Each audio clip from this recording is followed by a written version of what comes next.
I've been able to train rather consistently over the past few months, which is brilliant. However, I've only seen very small gains over the past 6 months, especially over the past 3 months, where my FTP has hovered around 250. One thing I've noticed is my ability to maintain a high level of output has greatly increased. Kind of like what you were saying earlier, right, Chad? With sweet spot and being able to maintain it. He says, my question, even though my FTP hasn't moved beyond 2 to 3 watts each time I do a ramp test, is it possible to increase one's fitness or ability to produce those given watts for a greater period of time? And remember, he's asking basically, is it possible to improve my performance without seeing an improvement in my FTP? He says, I feel that I can ride harder for longer, even though my FTP hasn't improved. I'm just wondering as to the why. Thanks, and 5 stars, of course. Regards from Pete. Thanks, Pete. Appreciate it. So where do you want to start with this one, Chad? Yeah, well, just as I mentioned with the reply to Richard's question, there's a word for this. There's actually several words for it, but let's just call it stamina. And sometimes stamina is the goal. I mean, if you're looking to ride a century, the stamina is your best friend. The idea is to, in that case, to increase your stamina to a point where you can complete it, and then to maybe increase FTP and then increase stamina on top of that improved FTP. But stamina in and of itself is one of many types of what I, for the sake of this discussion, coined as no FTP change improvements. Improvement isn't only measured in FTP increase. It can be, but that's not the only way to measure it. And Nate and I talked a couple of podcasts back about one stamina example where if you tried to do a 40-minute effort at 90% of your threshold, the first time out, it would destroy you. It would be a really disheartening experience. But if you tried to do 41-minute repeats, you'd absolutely get through it. I mean, we wouldn't take it to that extreme, right? We'd start with maybe 8 minutes times 5 sort of thing. The point being, though, you work up to that. And all the while, FTP may not have gone anywhere, but your performance capacity definitely did. Mm-hmm. Yeah, I think that's a... Sorry, I was just going to say, I think that's a good way to think about it. Like at a given FTP, that FTP can be remaining constant while you're increasing your capacity to do work at that level of FTP, right? So they're related, but they're not exactly perfectly correlated. Mm-hmm. Yep. This happens a lot with triathletes too, is at a given FTP, you might ride 80, you might get up to like 85% for 2.5 hours, which is crazy. And there's probably road racers here thinking about TrainerRoad intervals going like, that is not possible. But for them, that leads to a really high performance to be able to do that and then not be cooked and be able to run afterwards. That's how we see such high numbers from the top triathletes, male and female, when they're out there on the bike course and you see them carrying such high wattage for the whole period of the ride. It's not because their FTPs are 550 watt FTPs. It's just because they're really efficient at being able to ride at that greater percentage of their threshold. This is something that Nate and you tell you ride, you raced with Keegan and everything else. And I think that this is one of his relative strengths. He's the current national champion. And I think that one of the key things to that is the fact that he can ride at a really high percentage of his threshold for a very long period of time. And it's not like there's any shortcut to do that or any like quick thing to target that specifically and to make that happen. A lot of this, Chad, comes with, it's structured plans implemented with diligence over a long period of time. This is the sort of thing that just takes time. It's not like you can just shortcut your way to it, right? Yeah, exactly. And that's what our plans do. That's how we address it. Mm-hmm. But for Keegan too, he trains that energy system a lot. I don't want to give too much about what it does, but he practices it, right? He doesn't just do VO2 max. He does what he's going to do in the race, specificity. Mm-hmm. And two, this side note, but John and I am talking to Keegan. We want him, this is me. I want him so bad to do Leadville and Dirty Kansas in the same year, or DK. There's going to be a new name, because though that's like exactly his energy system. He does the best in those types of races, and they're kind of dirt. There's a small amount of skill in both of those, but definitely skill. He's really good at it. Where World Cup racing in Europe, I did see what he got, 14th, 16th. I was watching a race from 2019. Yeah. Still, I mean, you got to be really legit to be top 40 in a World Cup. You have to be incredibly good. But those are more punchy, right? Those aren't sustained. World Cup XC racing isn't sustained sweet spot. Mm-hmm. It's the opposite. It's very more polarized. But what about something like Belgian waffle ride? Jonathan, has Keegan done that? Oh yeah, he hasn't, and it would be perfect for him.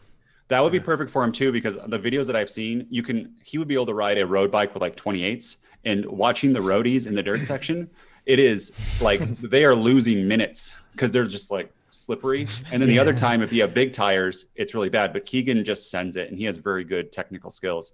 So you should do that too in the same year. All three of those. So everyone should go onto Instagram, go to Kegels99. That's his Instagram handle. Find him on there, and then tell him that he needs to do Leadville and he needs to do Kansas and BWR too. So go do that right now. But Chad, you were about to talk about how our plans do that, and kind of building back off of that. There is no shortcut to it. Like you said, Nate, Keegan's targeted that for a really long time, but it's all comes through structure and intention. Right, Chad? Yeah. So here's how TrainerRoad addresses all the different ways you can measure improvement or see improvement. Obviously, we're not going to measure your FTP every workout. We couldn't do it, and even if we could, it wouldn't be as useful as you might think. Instead, we assume that past workout success merits greater challenges in subsequent workouts. So if you did this workout, then we're going to challenge you with a slightly harder workout next time. And then if you did that one, slightly harder workout next time. An example of this would be, let's do VO2 max workout. I feel like I should probably not use that. Let's say we're doing efforts at 120% of FTP, and you do 3 of them for 2.5 minutes. Then next week you do 3 of them at 3 minutes. And then maybe the next week you go back to 2.5 minutes, but you up the maybe 120% to 122%. But the point is improvement is fostered with no changes in FTP. We haven't changed your FTP, but we've changed the challenge of the workout. We've changed the stimulus to all the physiological systems that are eventually going to adapt to that stimulus. So it's also important to know that these progressions in all relevant energy systems can eventually yield FTP increases. So if you do pursue any one of these things, and you really target it for a good long while, even though your goal may not be to increase FTP, although that's always kind of on the back burner, you may do it anyway. But even if you don't, so FTP stays just the same, you can increase your stamina. We've talked that one to death by now. You can increase your recoverability. How long does it take you to bounce back before you can do another similar effort? It can decrease the amount of discomfort or suffering you experience over the course of any duration event, any duration effort. It can improve the rate of recruitment way down at the muscle level. It can change the evenness of your power output, which is synonymous basically with minimizing the waste of your movement. So you can see economical changes both on the aerobic side that we just discussed or the movement economy side. More muscle fibers aren't working against each other. They're all working as a unit. So you've improved economy at that level.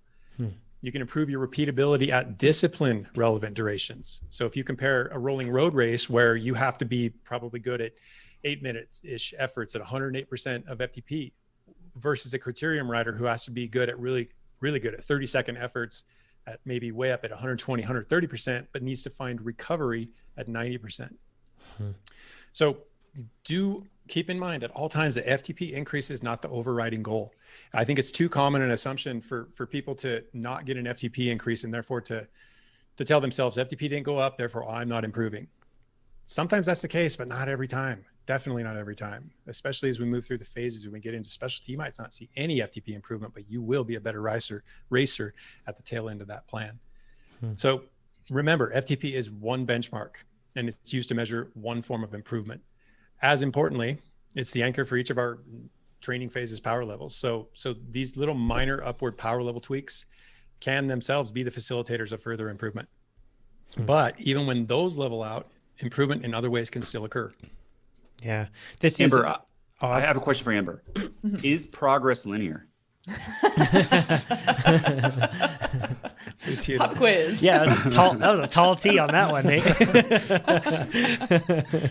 Yeah, I think that's a perfect point right now, is that you can be moving through a plan and maybe not seeing as much or not seeing the FTP gains that you want to, but it doesn't mean that they're not coming, right? Because your body is going to adapt to the workload. Everybody's body is going to adapt a little bit differently. So when you get those adaptations, it's not always going to be along this perfectly linear path.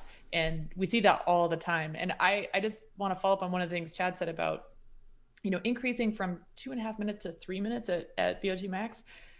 That, for me, I don't know about you guys, but that feels like such a win when I can nail 3-minute efforts. Oh my gosh. And that's, it's not a ramp test. It's not an FTP gain, but boy, does that feel like a serious achievement when I get there. And not only is that increasing my capacity and my stamina, but also my confidence. Just the fact that I can nail those is like, oh yeah, I'm going to bring that confidence into every group ride or race that I'm going to do. How many times? Sorry. I was just going to say, when you ride at that intensity, 120% roughly of your FTP, I don't know about anybody else listening to this. If you're in the chat, let me know right now. But I feel like there's around 2 minutes is when my body's like, alarm bells are going off. Like 2 minutes of that feels like, oh gosh, this is too much. And then after that, it's really hard to stretch it out. And when you can nail those 3 minutes at that, your FTP may not have gone up. But there's so many times in a race where I find that people start to drop at that 2 minute mark, and that's where they're going to start to fall off. And all it takes is for you to be the one that can last just a bit longer than that, right? And then you're in a position where you can go. That type of improvement is basically hardening the warrior's mentality. You may not change fitness at all, but you can extend that suffering by 30 seconds, which may not sound like a lot, but if you've ever been in the midst of that, it's a heck of a lot. It's a lot. It's a big differentiator. Yeah, there's a stretch of road that I used to use for my VO2 max efforts. And it was really interesting to me because I do between like 3 and 4 minute efforts, depending on where I was in the season, right? And as I was using the same stretch of road, I learned to identify certain landmarks, like that's about 30 seconds ahead, that's about a minute ahead. And when you start to look at that, 30 seconds of road is a long stretch of road. And when you're talking about 3 minutes of road or, 2.5 minutes versus 3.5 minutes of road, that's a huge difference in a bike race. And being able to hang on for that 30-second stretch of road, it is very significant. Yeah, I was going to say, how often does that happen inside of a climb where you get dropped 30 seconds from the top, and then the peloton goes and you're by yourself, and you either have to catch up by yourself, which can be hard, especially if you're by yourself, or because if they're jamming, then you got to go really, really hard. And a lot of times you're gone forever. Yeah. Right. Amber, so you were throughout your career, you really you made your bread and butter, so to speak, as being a domestique, right? Yeah. Being a rider that was there to set the stage for success on their team. So in that regard, what was your power profile like? Like, were you always seeking to raise your FTP every year? Or what sort of distances or times, I should say, what sort of times are really relevant for you in your training? Repeatability is a big one because a big part of my job is covering attacks. So if there's a flurry of attacks, I need to be going with every single one of those, and I can't let a single one escape. Early on in my career, I used to have this mantra in my head, I'm like the American Express. You can't leave the Peloton without me. That's awesome. And that's hard. And that kind of repeatability is really tough. And being able to do that on different types of terrain too. So I was really, as a bigger rider, I think I did a really good job of being able to become an all-arounder so that I could be effective on a lot of different types of terrain. And surprisingly, so pretty effective on climbs as well for our climbers. But I would say I had really, really good steady state, but I was one of those riders that could also have a good snap. Not a pure sprinter, but I could use my snap in order to create separation if I needed to, or to jump across a separation as I needed to. So yeah, the VO2 was a pretty critical, I feel like that's a really critical energy system or zone in order to get through those key selection points. Cause that's, as you said, it's really, really uncomfortable. So that's usually the spot where people around you are most likely to give up. And if you've been doing those efforts and you can hang in there for another 30 seconds, that is just like a superpower. Yeah. Before we get, very good point. Before we get too far away from it though, might I suggest a team name for your Cape Epic endeavor? Ooh. American Express. Oh, I like that. That's good, Chad. Mull it over. That's good. To that, Amber, that type of racing you're talking about where you have a good snap and you can cover and repeat, that is the most annoying type of racer for breakaway people. Totally. There's a guy locally, Josh Rennie, who he doesn't have great sustain power, but he can just snap for 3 seconds over and over and over again. And it is because you're always there. And then you just pull that person along. And did people ever get annoyed with you because you're covering them so much? Yes. Yeah. Especially when I had instructions not to work the brake. That's when it's really annoying because then you're shutting everything down and everyone's like, oh gosh, you again. Because they know the fact that you're there means there's at least one person that's not going to be working the breakaway. And you kind of, I mean, it's friendly though, right? Like people are annoyed that I'm there like, oh man, Amber's here. She's not going to work. Cause I had a team made up the road, or we're protecting GC or something like that. And I just kind of shrug and be like, hey, you guys know the drill. Sorry. Yeah. That is they understood your tactic, and that happens.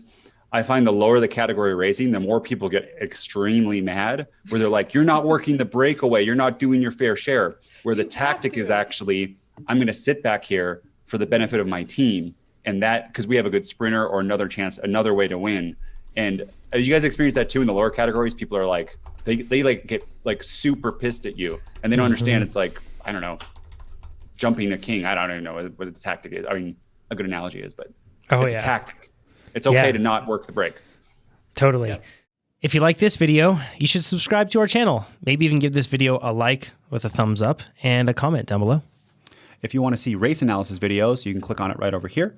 And if you want to get your coaching questions answered, you can click on it right over here. And if you want to become a faster cyclist, which you should go over to TrainerRoad.com. It'll make you faster. We promise. We guarantee it, right, Nate? Guaranteed. Or your money back. Yes, it's true, actually. We really will do that. Yeah.